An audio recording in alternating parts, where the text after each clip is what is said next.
Welcome to Kinship Cafe. I'm your host, Jim Jones, and today I am joined with Sherri of Sister Speak. Hi, Jim. How you doing? I'm doing great. Thanks so much for coming on the show today. Thanks for having me. So today we're going to have, our title is Sister Speaks on Wellness. Ooh. I like that. So to get us started, would you like to open us up with a song? Yes, I would love to. Great.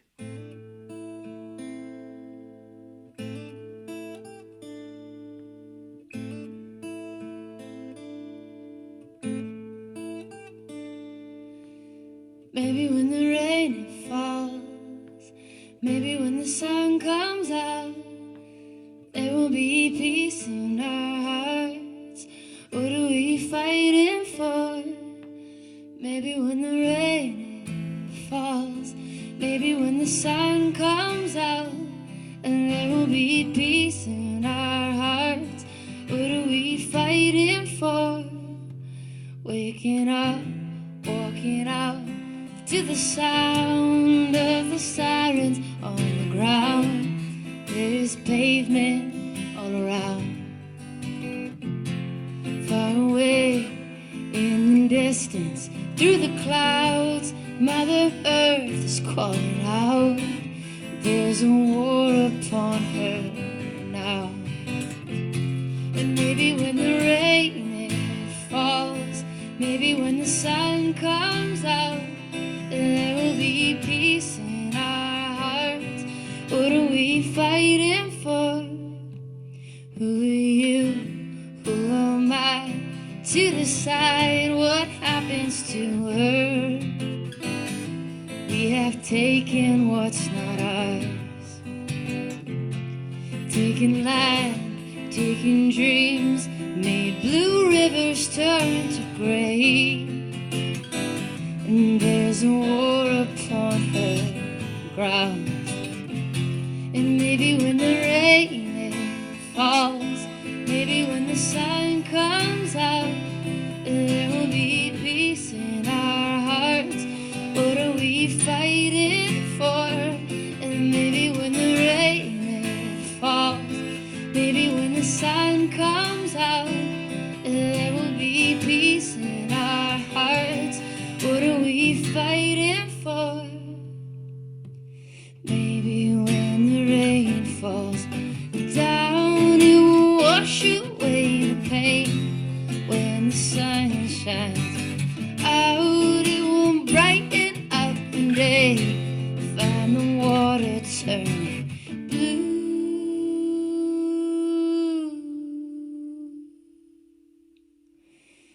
Maybe when the rain falls, maybe when the sun comes out, there will be peace in our hearts.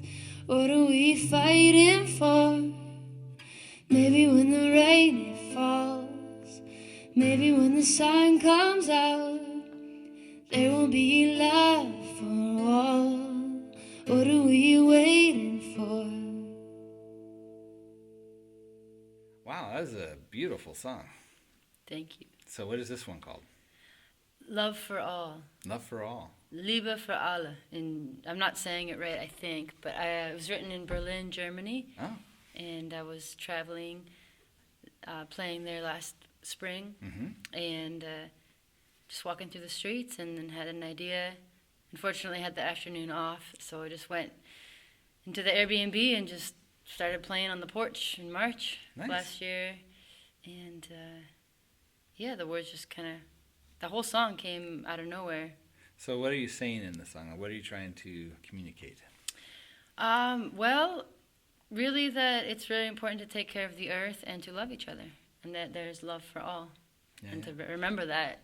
Yeah, that's great. Yeah, because there's so much right now where people at the same time are recognizing how much everything is connected. Yes. And how much we're all interdependent, but at the same time there's a lot of fractions and tribal kind of grouping that, you know, we have to find ways to break out of those molds so we can get in better harmony with each other.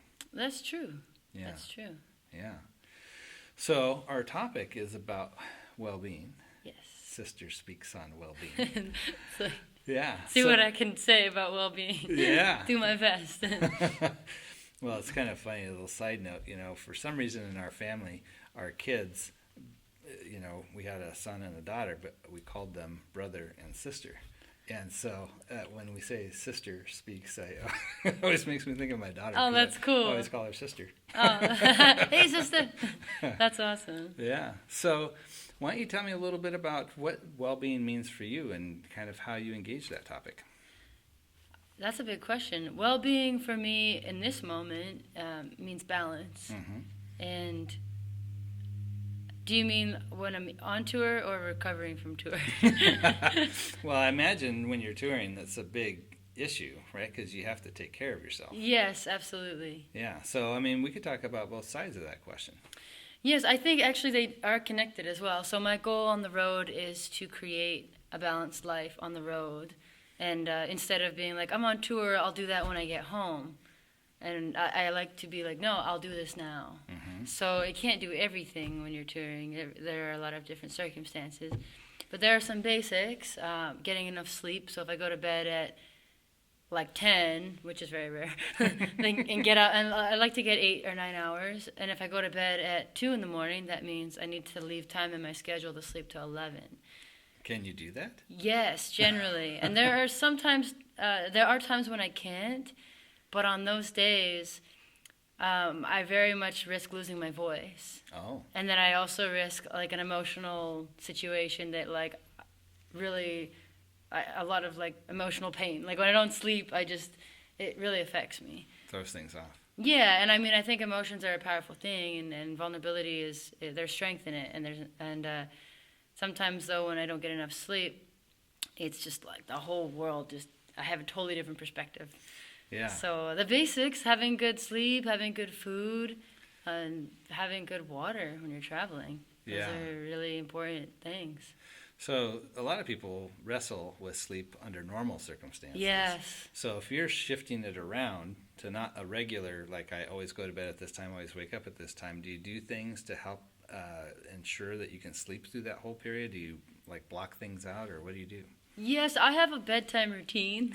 Yeah. So before I go to sleep, I generally make sure I have like a 30-minute window to prepare to go to sleep, Yeah. so that I can sleep for the whole time. Nice. Anything you want to share about that? Yes, absolutely. So I usually do like a little bit of yoga, even if it's just a tiny bit, some type of like ab exercise, like that, like just because it helps to keep your core strong. Mm-hmm. And if my core is strong, then I won't get injured as easily. I also like to make sure I'm like hydrated. One of the things, gosh, there are a few things. Ideally, like even just like 30 seconds of meditation, just a moment in time. Yeah. Those are actually, it's just really basic. Just taking the time to unwind. Yeah. If I can have a bath on the road, I always have a bath if Nice. there's a chance to do that. Yeah. Well, I imagine this gets pretty stressful. It can, but it's also very exciting. And sometimes it's like you're on this total high after a show. And so you're just like, wow, this is so much fun. It's such a blast connecting with people. And then all of a sudden, home, it's time to go to sleep. And it's like, oh, I'm so wired, Yeah. So, like chamomile tea helps too. So with meditation, is this something where you're focusing on like different techniques like mindfulness or something along those lines, or? I think everybody's meditation is very personal. For me, sometimes it can be like different styles, but in particular, when I have very limited time, it could just be as simple as breathing. Mm. And just that alone. Yeah. Like 7, 8 deep breaths. Something that simple. Just to like ground before going to sleep. Yeah. Breath is so key to pretty much all of the different disciplines. Yeah. Same thing before a show. Oh, yeah? Yeah. Just a few deep breaths somewhere. So I think it is good to have a green room of some kind. And if there isn't, I'll create one. Mm. Just even like a small corner. I need like a space just before so I can ground. It's almost like you can create more energy to explode with if you're grounded. Yeah. Wow. Okay, so sleep. Yes. Definitely key. What Yes. other things come into play? I think being in a positive environment, is important. Some people have different preferences, and I respect other people's preferences. My preferences are maybe different than a lot of musicians. For me, I like to have an environment where my room is clean. I'm not really one to engage in substance use. I just like, or even just like to have that like be my crutch.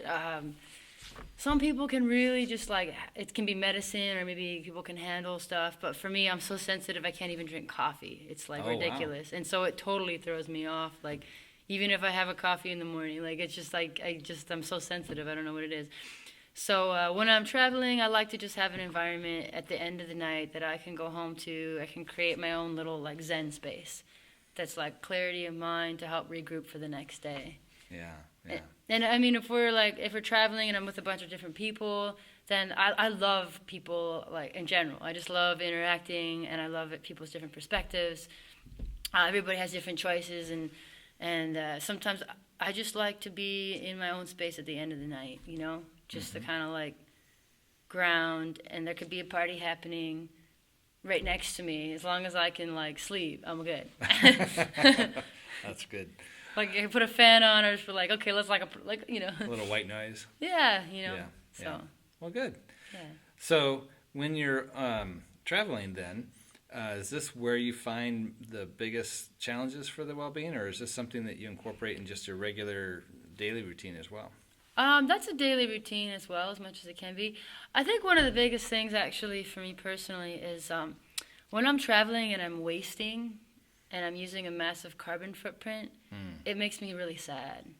So I'm constantly working on ways to reduce that. Yeah. And it's like, people might think it's an extreme at times if you like traveled with me for a little bit, but I don't think it is. I think I'm not doing enough. Yeah. So for instance, something that I've really worked hard at is if I'm out and there's something recyclable, I have like a little pocket that I can put recycling in. Nice. You know, if I'm traveling and we have an opportunity to grab a drink, like I'll have my own cup. I'll get it for here, and then if I don't finish it, I could put it in a mason jar with a little hemp ring around it.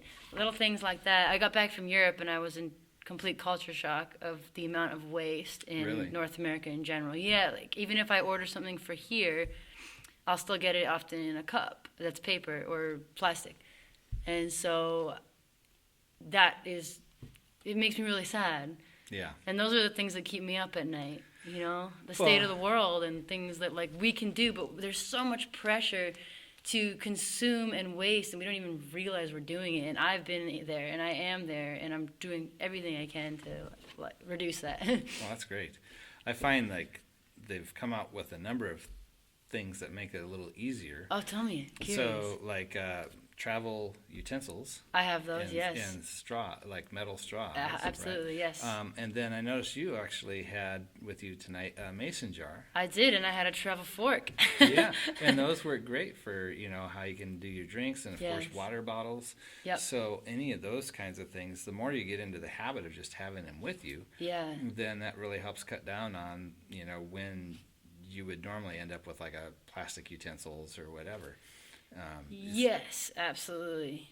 I actually, on the Canada tour, the Pacific Northwest tour last summer, I just had a mason jar for a water bottle, and the water's really good up there. Yeah. So I was able to just refill it. Yeah. It was really awesome the whole time. And then at the end of it, I mean, you can use that mason jar as well for like when you buy something at the store, like in the bulk section. Right.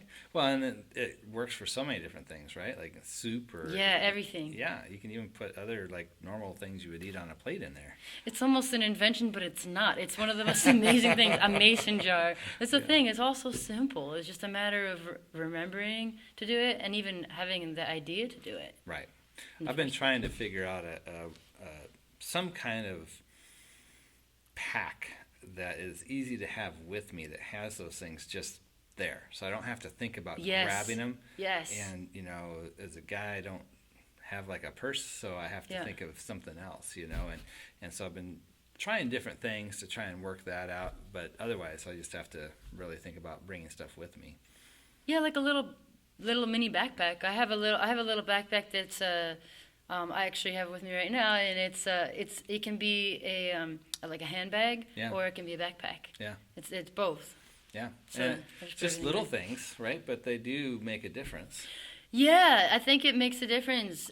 I mean, if it's unbelievable if we think about it, if every single person in North America did that just once, can you imagine? Yeah. The impact. Right. We actually have the power to impact everything Yeah. around us. And we impact whether we know it or not. We are impacting either positive or negative, or however you want to look at it, in some way. Right. In different philosophies, there may not even be positive or negative, but we are impacting everybody around us with the choices we make. Yeah. And that can get overwhelming too, so I have to stay positive about that, you know. So one of the things, and this might be a little bit dated in terms of the value, the numbers at this point, because I know it's constantly being reworked and rethought through. But thinking about ecological footprints. Yes.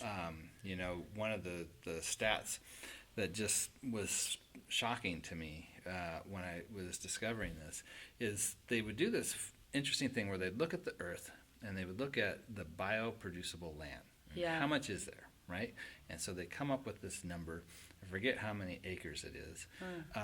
But then they said, okay, if you took that amount of bioproducible land that produces the stuff we need and divided it amongst all the people on the planet, you end up with something like 4.7 acres per person.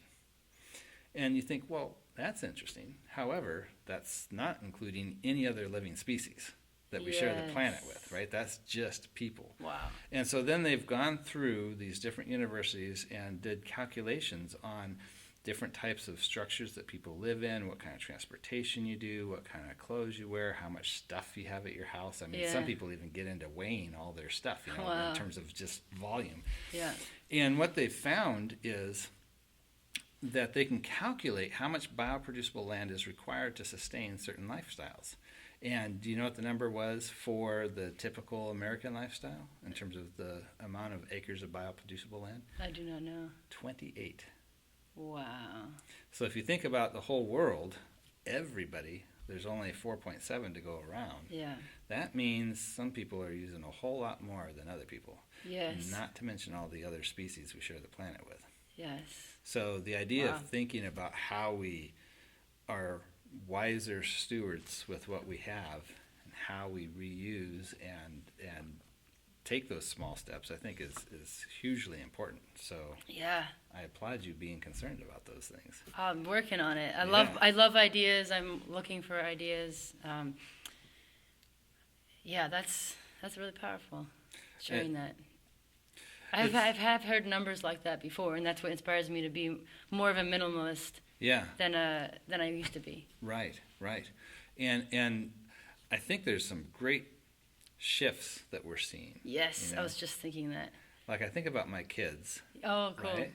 And their whole way of thinking about the world is different than like how it was for me growing up, where a lot of it was about how do we get stuff, and it's about, oh, I really would like that. I'd really like that. And it doesn't seem to be the same kind of focus. It seems to be more on experiences and along those lines, which are, a whole different way of looking at it that I think is just such a good shift that's been happening. And I think that leaves more room for people to live their life purpose. Yeah. If we're striving more for experiences and for meaningful experiences, then that will naturally bring somebody into choosing to do something that their heart's really behind. Right. And I think there's a lot of just like the idea of presents and gifts for all these different occasions is just kind of shifting. Yeah, and, the excessiveness. And you start to think about it, it's like, really, what do I need? Yeah, it's true. I mean, know? it's so true. That is, and shifting what is the American dream. I think that will solve so many problems. What is the American dream, or what is the Canadian dream? What is the North American dream? What is the European dream? Like, what is that? Yeah. And shifting that, because we don't need to be millionaires Right. to be successful. Yeah. That is a shift that is happening. Mm-hmm. And people are having respect for people that are doing things from the goodness of their hearts. Right. Whether you are in a state of poverty or a millionaire or whatever you were born into or whatever happens in your life, It's like, is there a different way to measure success? Mm. And I think that shift is happening. Yeah. And that is so inspiring to me. Yeah. Because when that happens, then we'll have less inequality. Mm. If there's a shift in the American dream, then what's the point in striving to be a millionaire? Well, like, what's it for? yeah. If you don't need all these things, like, well, maybe just, what if it was just to give it away? Yeah. I think the biggest push right now for people on an economic side of things is just a certain amount of security.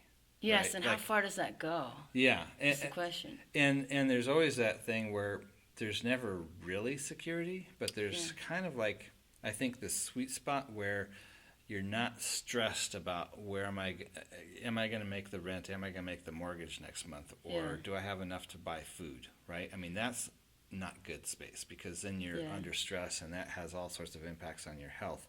Yeah. But if we know that we've got at least the basics covered, maybe we're not taking trips to Morocco, but, you know, we don't have to worry about those things in general. I think that's kind of ideally where we would like everybody to at least be at that point. It would be nice if people weren't afraid about security, about being secure. You know, that would be a really powerful thing to have a little bit more taken care of. I think by, like, in general in life, and I see that in a lot of other countries. I think I see people taking care of less, and I see people taking care of more. Mm-hmm. And I see a correlation between, like, everyday ability to just hang out.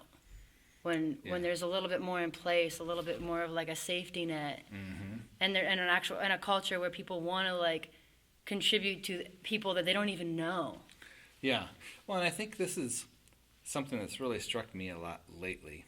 Is it seems like we need a little bit of a return to this understanding of citizenship. Yeah. That, you know, we are all in this together. None of us can do this by ourselves, and so there's a certain amount of obligation we have to the common good, because it affects all of us. And seeing that, like you said, you know, we have the fear, like, it's not good to be in a state of fear about not having enough. Then when you have too much, then what emotional state does that put a person in? Going to sleep at night thinking, oh my gosh, I have all these things. I spent all this money on all these things, and now that becomes a burden.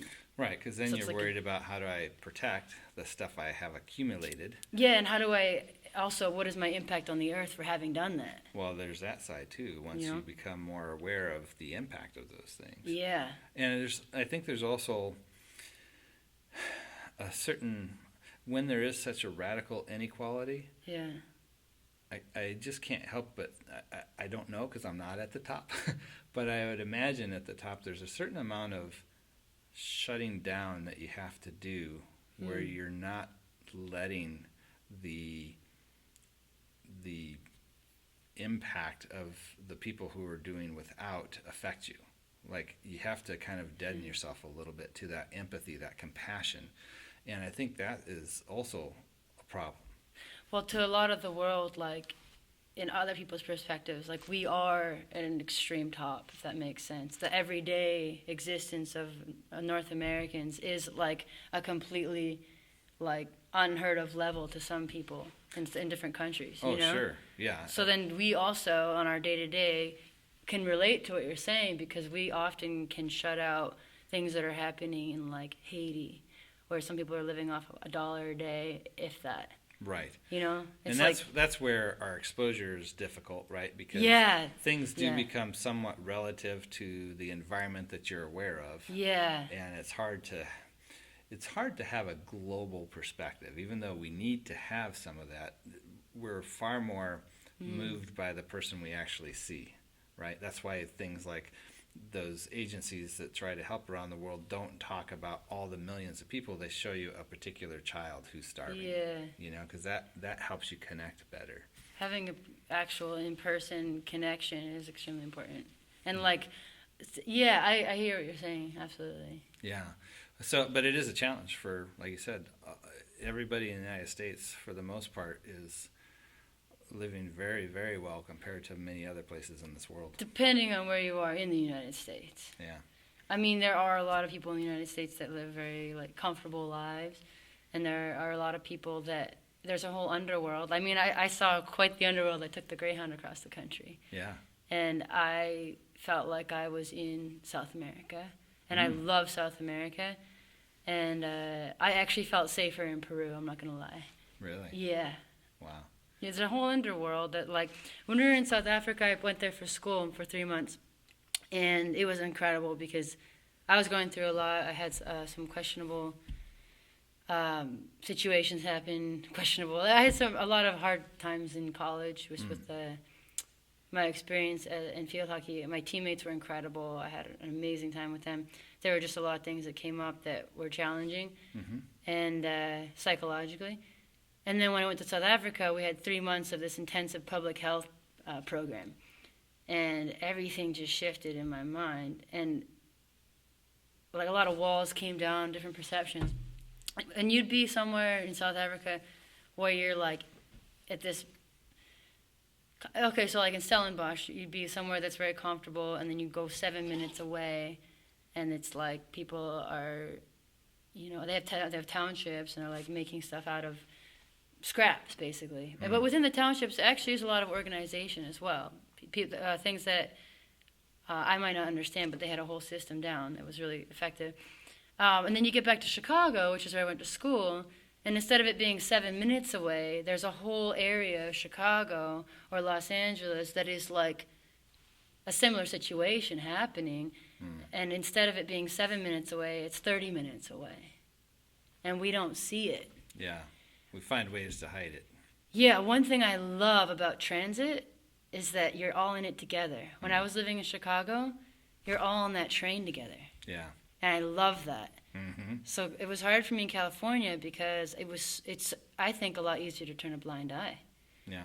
Because we can be in our cars and Right. Public transportation hasn't really gotten the same foothold out here as it does in other places. And I hope it does. It'll be life-changing for everybody, because then there'll be that in-person connection you're talking about more often. Yeah. I think. When I first got married, we only had one car, and my wife needed that, and we had a little girl at the time, and so she needed to have the car. So I took the bus to work. Okay. And it was probably about a 40-minute ride that I had to do every day. Yeah. And but you do get exposed to a lot of other. I mean, because the bus goes different places that you wouldn't maybe normally drive. Yeah. Right. And there's certainly other people that are riding it, because especially in California, it's going to be people who maybe aren't doing as well. So you do. It tends to be. Yeah. So you do get exposed through that public transportation to a broader swath of what's around you, especially like in Southern Orange County or Northern San Diego County, which is where I've mostly lived. Yeah. They do a really good job of hiding, the folks that are struggling. Yeah. But it does show up when you get involved in transportation. I am a huge fan of public transportation. Yeah. I took it all growing up. We didn't have a car. Yeah. I biked and bused and trained everywhere in Canada. And we always lived kind of near downtown. And going to Europe, being able to get around everywhere. And so I've actually started to do that. Last weekend, my whole weekend of shows, I did it by the train. Really? Yeah. Played in Orange, and then I played in Del Mar. It was like, stopped in Orange, and then took the train to Oceanside, stayed the night. And then, so it's possible. It's really hard. It's hard, but it's possible. Yeah. I'm going to do the same thing for Anaheim. Yeah. Playing a show there, and I'll be taking the train. Nice. Yeah, it's not that hard if you know the schedules. You just got to give yourself time. Yeah, you have to give yourself time, and I think taking transit, it would be, how do you make it an everyday thing? Some people are scared to take it, and it's that you don't have to be scared. It's not scary. I don't think it is. I mean, there are certain bus routes that I won't take, yes. Generally, I find the train to be quite safe, and if you look at safety, I mean, taking the train versus the car or plane, there's... I think for a lot of people, it's the availability. Yeah, that, the convenience. Everything is so on the go in California, and if you're trying to go to work, your schedule is a little different than people who have a regular job, right? Yes. Because you've got a little bit more flexibility, but Sometimes, yes. Well, I mean, in the sense that it's not a 9-to-5 type thing, Yes. right?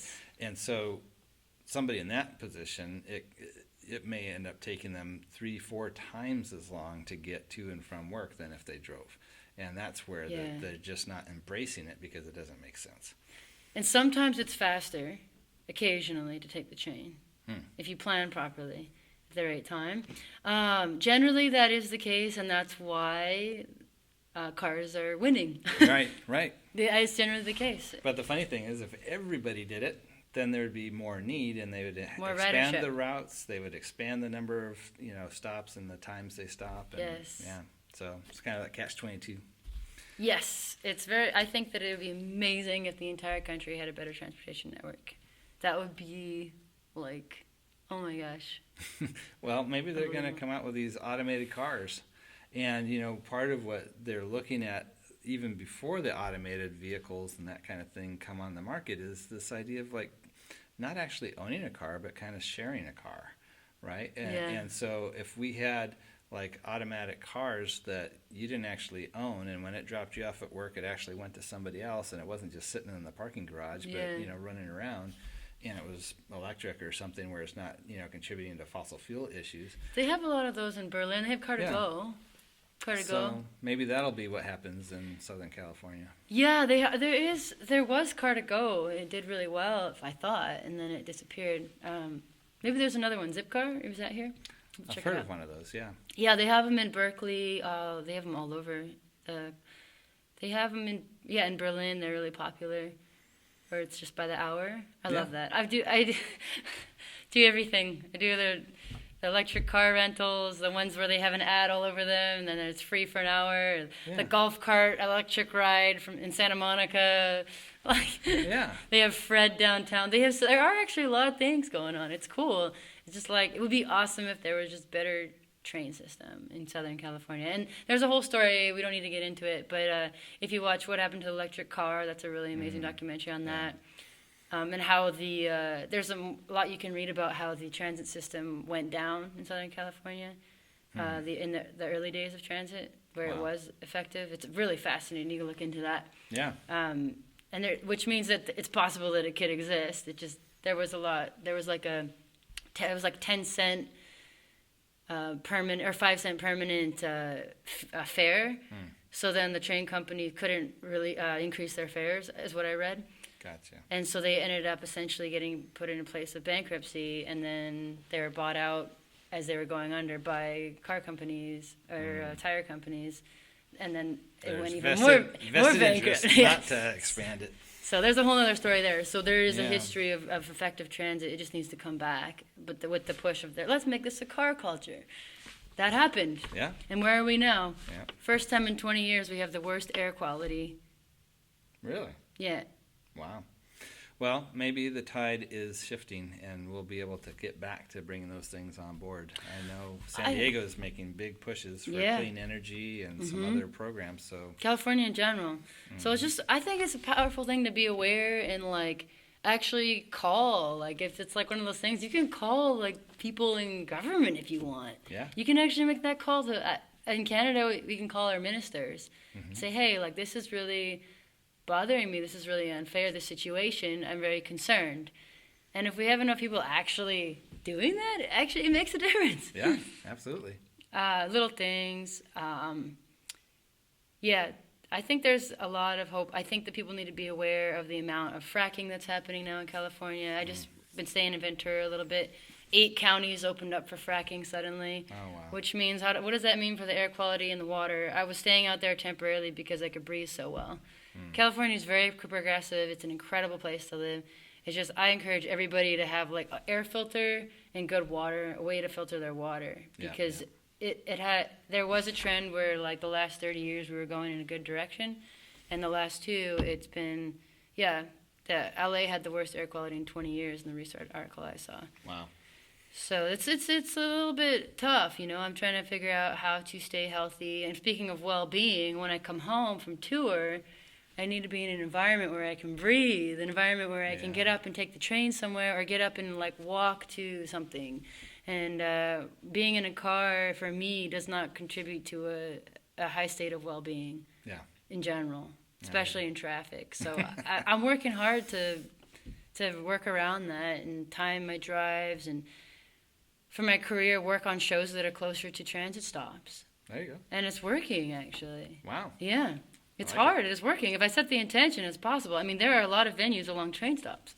Yeah, I imagine so. Yeah. Well, would you like to, speaking of entertainment, Yes. share another song with us? Yes, let's do Coming Back. All right. Yes.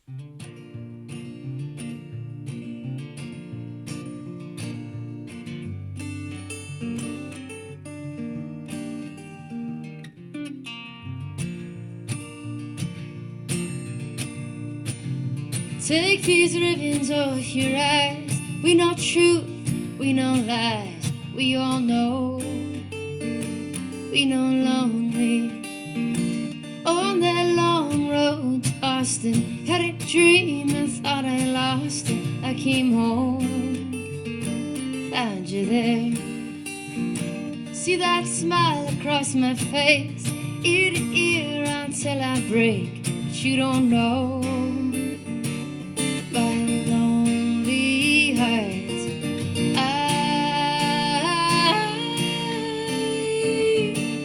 I've been lonely, lonely without you, my friends, and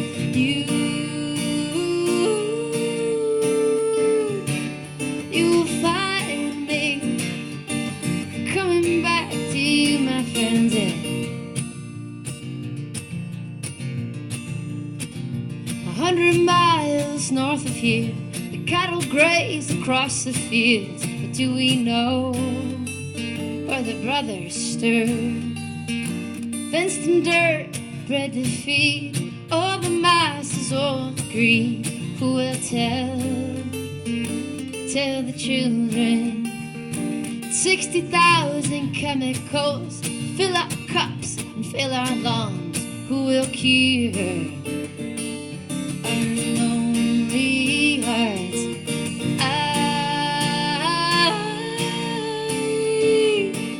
I've been lonely, lonely without you, my friends, and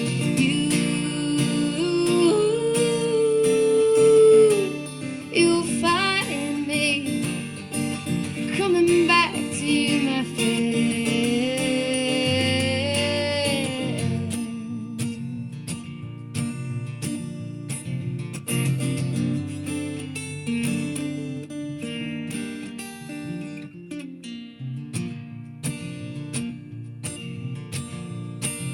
See the lines from state to state, across the river, stain the lakes.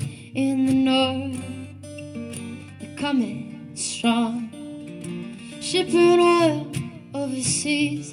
Take the land, call it free. People calling out on the shorelines, 'cause the greatest suffering of all is a lonely heart without a cause. Who will cure our lonely hearts?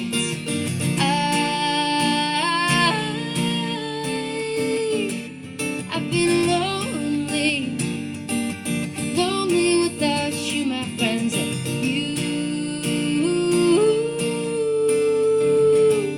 you'll find me coming back to you, my friend.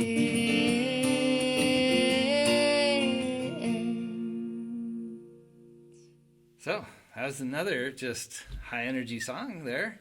Why don't you tell us about this one? Coming Back. I wrote this up in British Columbia. I was healing from an injury, and I was home for a couple months.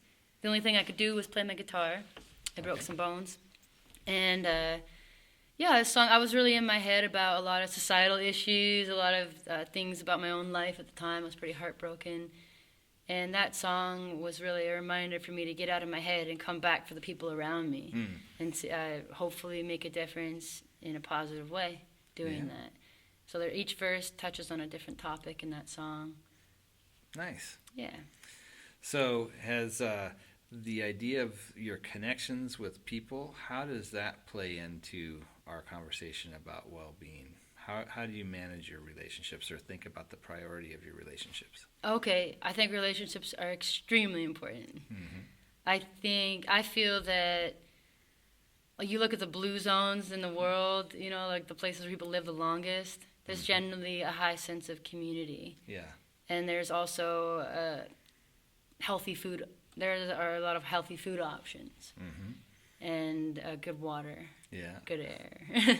Coming back to the basics. Yeah, so coming back to the basics. And with relationships, it's so awesome to have that, because then we can also hold each other accountable. And when you have human connection, you're not going to do something as off the wall generally.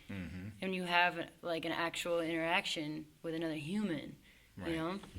And I think that having community of some sort is just the essence of life. I think humans are social creatures. Oh, definitely. Yeah. I mean, it's interesting. I was reading this book. It's actually called Social. Okay. Subtitle is How We're Wired to Connect, I think it is. And it's a neuroscientist talking about how we're wired. And he made an interesting statement about, taking Maslow's hierarchy of needs, and, connection is towards the top of that. Yeah. And he says, in some sense, we maybe need to actually turn that upside down, because when you are born, you are completely helpless. Yeah. If you are not part of a community, if you are not connected, you can't survive. Yeah. And so even from the very beginning of our existence, we have to be connected and be a social species in order to just make it out of, our infancy. Yeah. So yeah, definitely we are wired to connect. Yeah, I noticed that in some countries I've traveled to that might even be more poverty-stricken, and there's this like happiness in people's eyes, and they're always hanging out and doing stuff and playing, and I think that was cool. I mean, that's my perspective. I don't know the whole story. There's definitely something. I even noticed growing up, we had this whole community when we were a little bit more like financially restricted. And we had just a lot of friends we were hanging out with, going playing baseball and every sport under the sun. Yeah. And then we moved. We had like some subsidized housing, and then we moved. And my brothers and I were like, "Wow, we feel so disconnected now. We're here in this different house that's in this neighborhood that's supposed to be like this nice neighborhood, and here we are all alone. Right. We don't know our neighbors anymore." So and then eventually we started to like. We found our spot, a different neighborhood that we felt more comfortable in, where we could interact a little more. Yeah. But yeah, I think it's important to just like say hi to your neighbors, Yeah. And it's a really fun thing to do, and just be more of a community in general. Yeah. And I think when we talked earlier about the question of security and insecurity, Yeah. there is, I think, this, like you said, this need to become a little bit more comfortable with being insecure, because that's really the reality of things. Yeah.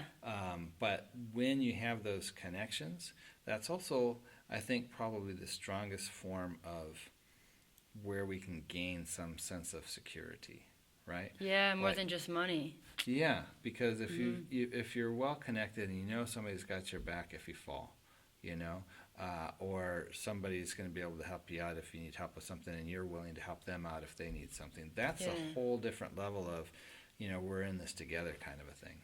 Yeah, that entire thing right there. We're in this together. Like we are, whether we want to admit it or not. Right. And if we are, I mean, sometimes I just want to be on my own and just do my own thing, like for a few hours, or maybe I need a day. But I'm still interacting with something in the day, Right. Something. And it's not that we are constantly connected. Yeah.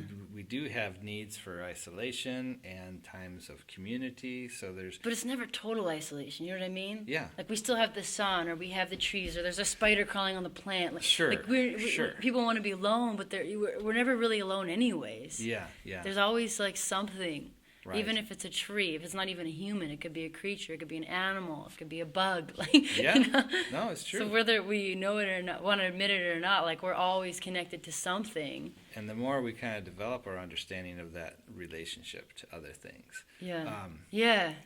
Like I have a dog, and it's been really interesting for me to reflect on the nature of that relationship that I have with a dog.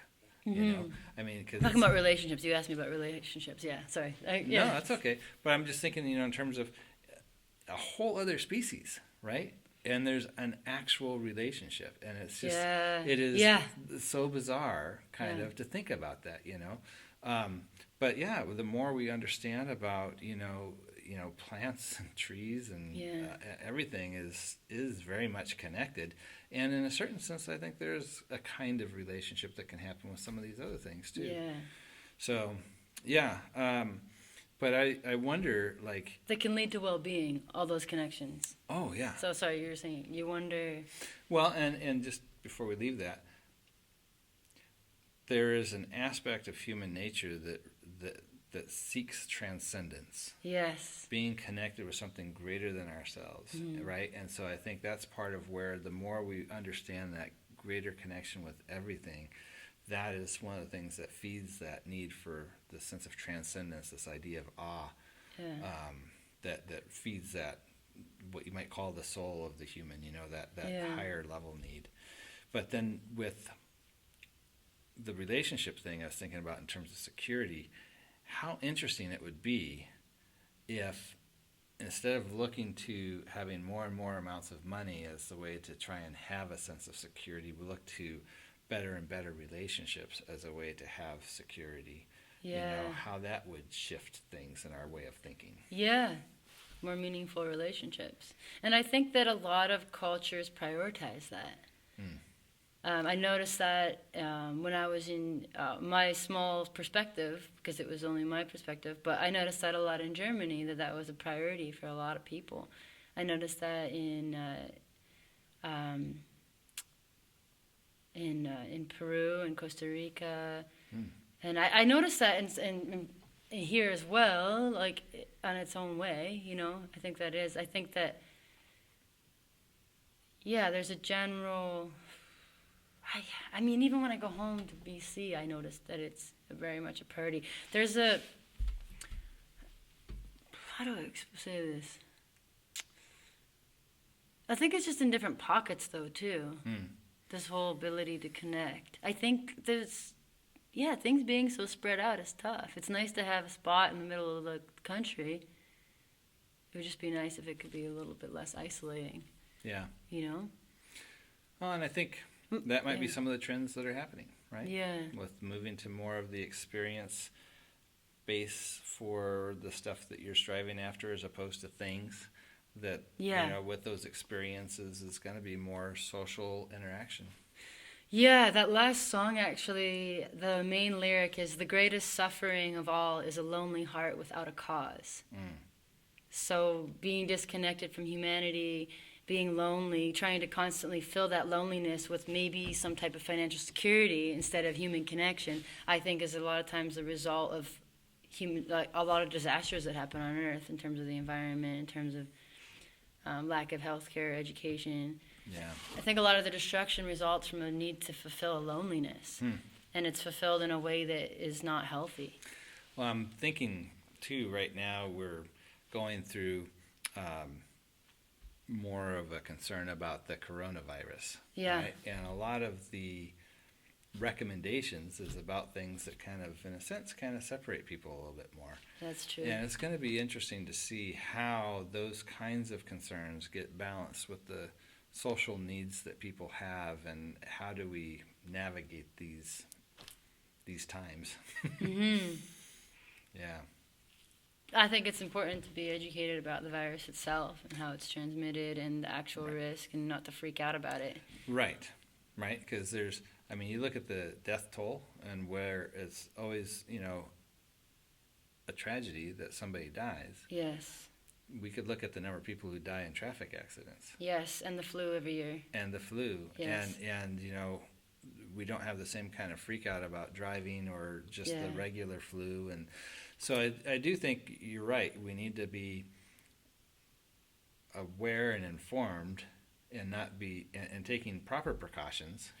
Washing our hands and being careful not to touch your face as much, and those kinds of things. Yeah. And people who aren't feeling well to please stay home. Yes, that's very true. And it's the same case if you have the flu. Yeah. In general, in Any the winter. kind of illness. Knowing what to do when you have it, and knowing the periods where you're contagious. My parents are both nurses, so they're big on that. everybody, my family got sick the last 2 Christmases, and for whatever reason I didn't. I've gotten sick at other times. I had pneumonia when I was a kid, but I was really careful about washing my hands, and I was still able to interact. It was just like a certain type of care taken to hopefully not get the flu like everybody got. Right. But yeah, it is important to be educated about it. And Yeah. also, speaking of education, I like to ask people when they tell me something or they share something with me, like, I'm actually really curious, like, what are your top news sources that you like to look at? And something I didn't think about until recently, I've felt a lot happier in terms of the news when I've been looking at articles. Say the topic will pop up. Everyone throws these Facebook things out that are shocking news, Right. And that's one of the biggest sources of misinformation on the planet right now, Right. it seems. Well, in our worldview. Right. I think it is. And so if I see something, I'm like, I want to see what sources can I look at. And I do really enjoy looking at like CBC in Canada, BBC in Europe, and then NPR here, and checking out like their perspectives on it. Right. The public news stations and there are other ones as well that are really really good. Seems like there's definitely, if you seek them out, sources of news that aren't trying to be sensational. And and so they seem to be a little bit more level-headed.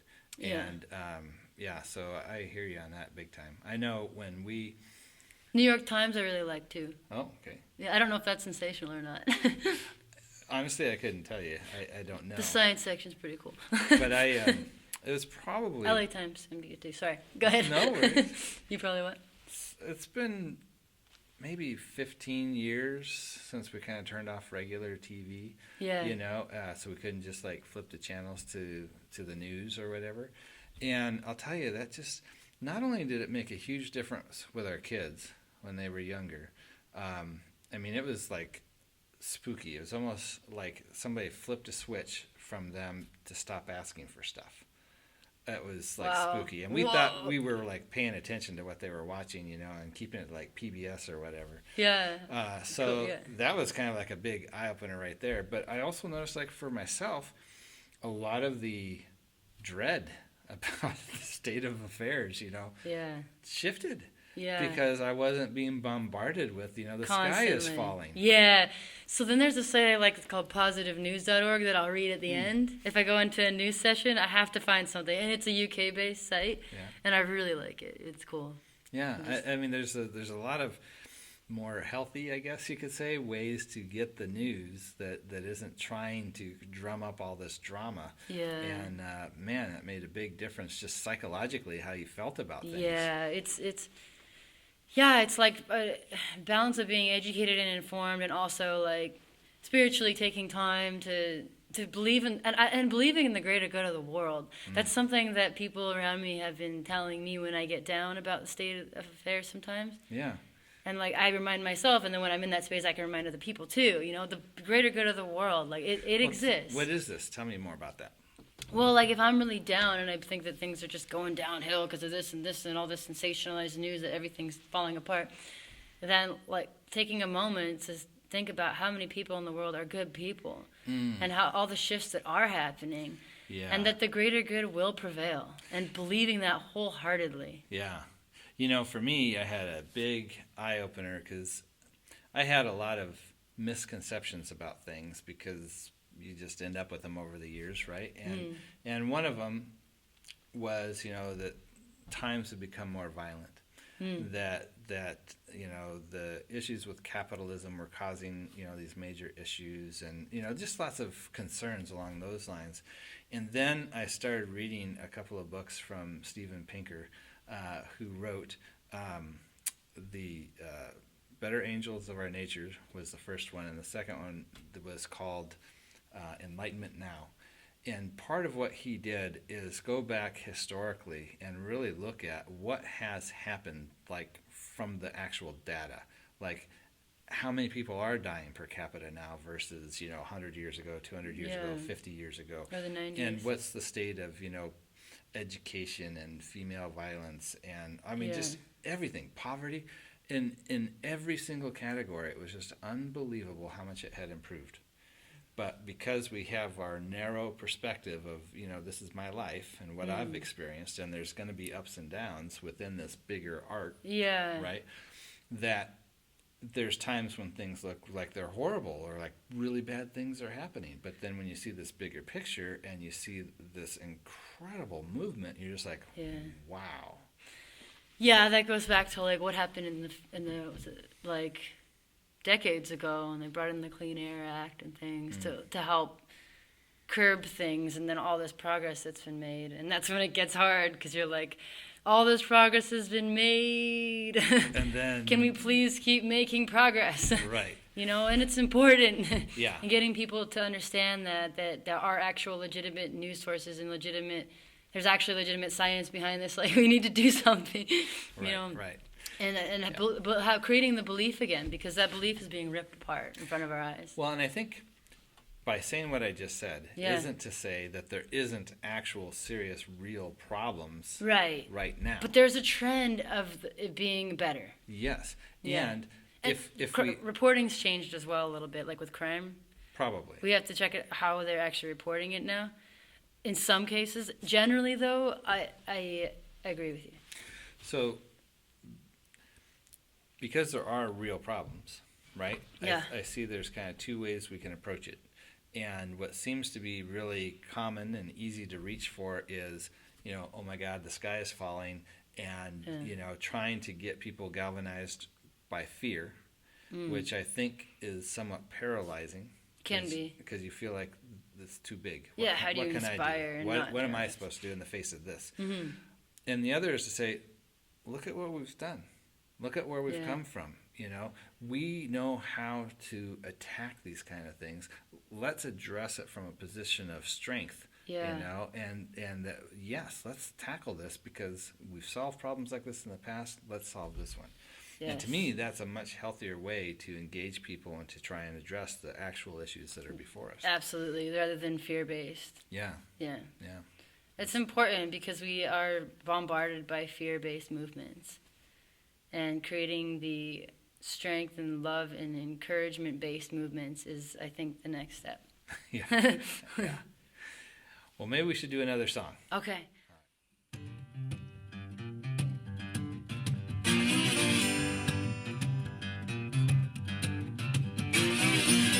One love, one heart, two souls in passing. One love, one heart, two souls is lasting. Don't wanna wake up, feeling like the day is gone. Don't wanna wake up on my own.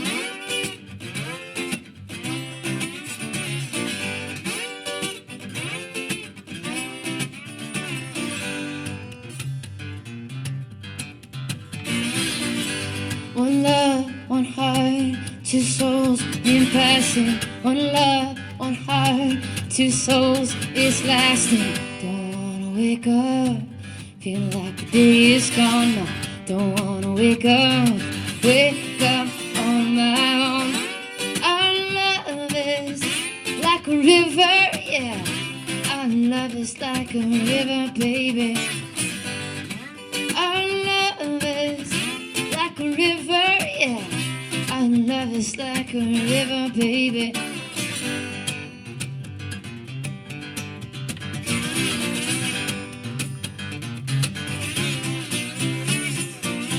Our love, it flows across the world we go, from land to sea and everywhere between. Don't wanna wake up, feel like the day is gone. Don't wanna wake up on my own. Our love is like a river, yeah. Our love is like a river, baby. Our love is like a river, yeah. Our love is like a river, baby. Our love is like a river. Our love is like a river, baby, river, baby.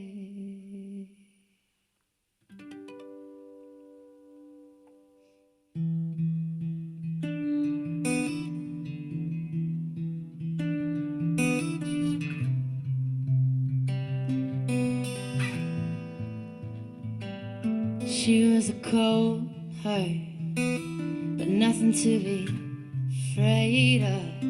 Caught up in a moment, one step too far. She was a fallen one, chosen by the masses, blue in her veins, cross in her name. She was a cold heart, but nothing to be afraid of. So come as you are into my arms. With my hands I wait, with my ears I take, with my mind I make a stand. She was a cold heart, from city to reason, a desert of dirt left in her name. They call it freedom, a river run dry, the silence in our veins. Is this how we rise? And she was a cold heart, but nothing to be afraid of. So come as you are into my arms. With my hands I wait, with my ears I take, with my eyes I wait for you.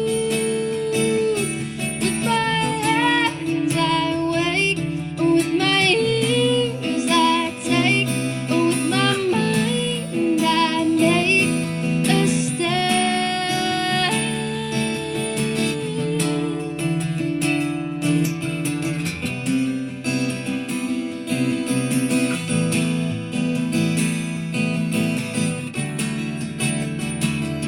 With my hands I wait, with my ears I take, with my eyes I wait for you.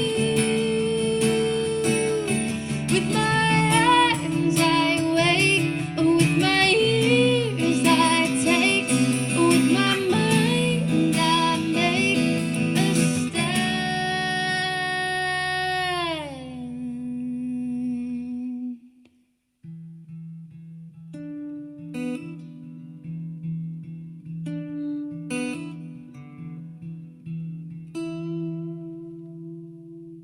We decided to do 2 songs this time around. So why don't you tell me about the first one? First one, I guess it sums up what we've been talking about. One love, one heart. We're in this together. Yeah, and you brought in a nice style with this too, slide guitar, which we haven't seen too much before from you. I've been working on it. I like it. Cool. Yeah, it's a very fun, upbeat song. It's a fun one to play. Yeah. So the next one, a little bit more serious. A little bit. Yeah. So tell me about this one. The Stand, it was written in Mexico. I was there for some shows, and there was supposed to be there was a tropical storm about to happen, and I was just kind of looking around and thinking about what we've done to a lot of Earth's sacred places. And through carelessness and aggressive pursuits, imperialistic or religious pursuits that maybe weren't of the highest good. And reminding us to stand up for what our hearts are behind and for the greater good. Yeah. And checking in what that actually means, because sometimes we've been led astray doing something thinking it's for the good, but it's actually destroying people. Right. So that's kind of what that addresses. That is what that addresses. Yeah, yeah. Well, and that's, it's one of those areas that's kind of an interesting challenge for me. Because standing up for stuff, we definitely have to do that. We have to pay attention to injustice and looking out for those, who are being marginalized or victimized in some way. And for our passions. But the trick is, sometimes in order for us to feel like we can stand for something, we have to have a certain degree of certainty about our position. And I think this is what leads some of the stuff you were talking about in terms of the imperialism or the religious movements. Yeah. Is they're coming from a position of certainty of, we're right, God is on our side, or this is important, like we're benefiting you natives because you're primitive and we're bringing in something you need or something like that, right? So how do we not reproduce the same problem of certainty when we're standing up for injustice? What do you think are some ways that we can help to remain teachable and open to learning, but at the same time be able to take a stand for important things? I think there are some big clues here. If you are killing people, standing up and trying to assimilate populations and literally taking away their language and physically and emotionally harming them, that is not the greater good. Yes. And that is a very easy way to tell. Okay, so step number one, don't kill people. It's a very long topic we could go into. I'm very passionate about indigenous populations and indigenous cultures, and that has been marginalized for centuries. And it is amazing that there's some reconciliation happening in Canada. It's a very hot topic right now at home.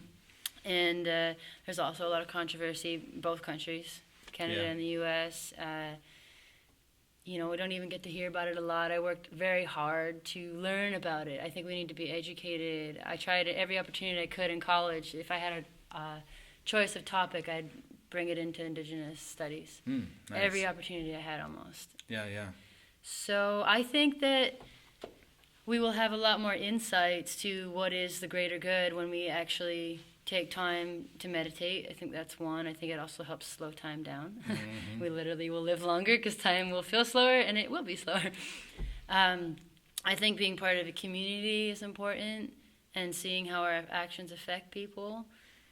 And in general, you can feel love. If your action is coming from love, there's a difference than when it's coming from hate. Yeah. I think we also need to have feedback loops, right? Like, that's where community comes in as well. Yeah. But more than just your friends. Right. You need to be able to hear from outside, right? And to hear critiques. Being exposed, yes. Yeah. That's where art comes into. Oh, yeah. Sorry, and this is one of the reasons I love to have musicians and other artists on the show, because so much of how we can discover new ways of seeing things or imagining the world is brought to us through the arts. Yes, actually, my mom was pointing out that there's something special that happens when there's consistently live music in a town, and that there's a more of an open mind in that region. Wow. She was referring to a study on that, and I thought that was really interesting. I need to read it. Yeah, I'd like to, if you can, send me a link if you find it. Yeah, That sounds interesting. It could have been, I think that is, I should have put my mom on the spot. I love my mom. We'll come back to it. I love my mom. But I think the idea of even though we feel convicted to stand for something or to protect something or whatnot, that if we are on guard of the potential detrimental effects of certainty, that we stay open and humble to being able to hear, that's going to be the thing that's key. To help us to not recreate the same problems. I agree. I absolutely agree. Yeah. So that's a great point. Great point. It's a tricky one. I came out of more of a traditional religious background, and that was always kind of a tricky thing, right? Because all religions kind of exist in one sense because there's this perceived problem that they have the answer to, and there's other people who need the answer, right? That's how a lot of things exist. Yeah. That's how a lot of even corporations exist. Well, sure. And so, that's where you start to have, this divine mandate for doing something. Yeah. And it can become a very explosive, detrimental thing. So that's where the feedback of being able to be humble and hear, what the criticism is, and being able to evaluate that and reevaluate the mission and that kind of thing, I think is crucial. Yes, and I think that, different religions and philosophies can be very powerful for people's lives and life-changing. and I think they can be amazing. Yeah. And I think it's absolutely important to apply it to modern times and see how things have shifted and look at why maybe that was written for that time and why. What was the intention behind that? And historical and cultural implications. Yes. Right? Because some things, you know, the more we understand, we can see what I'll call like cultural artifacts that exist, you know, because of the time frame something was written. Yes. You know, like the fascinating thing on YouTube right now with the resurgence of flat Earth, you know, is because parts of the Bible were written at a time when they thought the world was flat, and that it was on pillars, and that there was a dome over the top, and the sun, moon, and stars were inside, you know.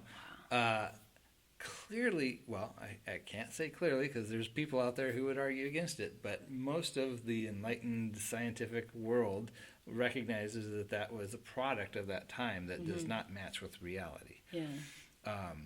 And this is also one of the tricks you have with religion. Yes. Is being tied to something from a different time, being more kind of looking back to the ideal instead of forward to the idea of progress. Yeah. So, yeah. I love talking about this. Lots of challenges. Yeah, so that song, it really addresses what we're talking about. It's in a metaphorical way. It's not as direct as some other songs, but it touches on the topic for sure. Yeah.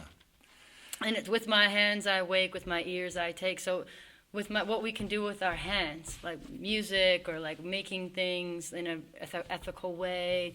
With my ears I take in, I listen, open-minded, like to ideas so that I can grow. Yeah. With my mind I make a stand. I make a stand to stand up for something that is inspiring, to stand up for love. I like it. It's a great song. And the video is great too. Lots of great footage from when you were down there. I'm just amazed it happened. Everyone was so nice. So I met so many beautiful people that are featured in it, and they're so sweet. The whole trip was very, very special. It's such a mystical place. Oh my gosh, I love it. Peru, I highly recommend. Nice. Yes. Well, this has just been a fantastic conversation. It's been a blast. Thank you so much. Yeah. Can we close it out with one more song? Let's do it. I have a crush on so many places, Uh-huh. and I have a crush in a special relationship as well.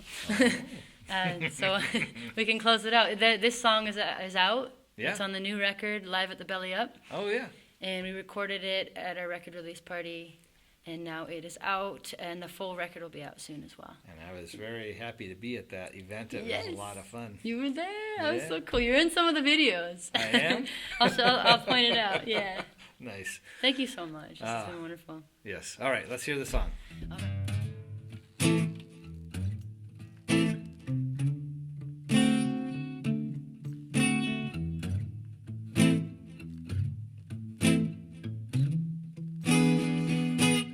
I got a crush on you, hoping we make it through wholeheartedly.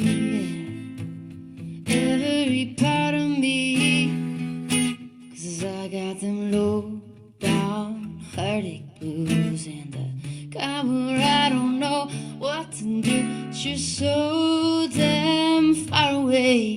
How'd I find myself in LA? When I got a crush on you, yeah, hoping we make it through wholeheartedly. Every part of me, and I got a crush on you, yeah, hoping we make it through wholeheartedly. Every part of me.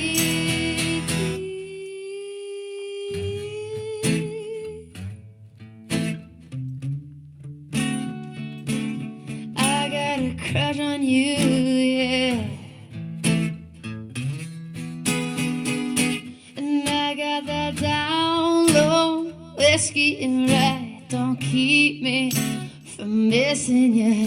Ain't no river, ain't no war gonna tear this love apart. 'Cause I got them low down heartache blues in the camera. I don't know what to do. But you're so damn far away. Charlie. When I got a crush on you, yeah, hoping we make it through. Oh, hard to beat every part of me. And I got a crush on you, yeah, hoping we make it through. Oh, hard to beat every part of me. I gotta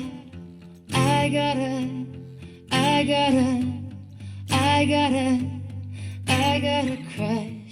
I gotta crush. I gotta crush. I gotta crush. I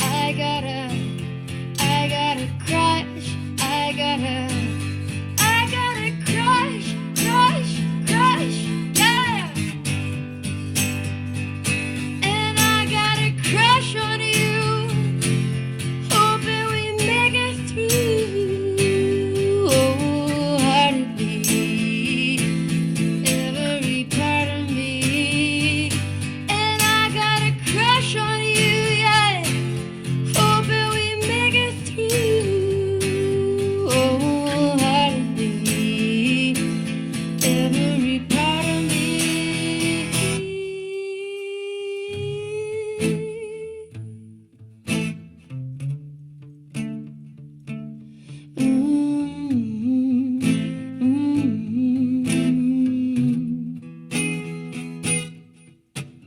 Crush, crush, crush, crush. Crush, crush, crush, crush.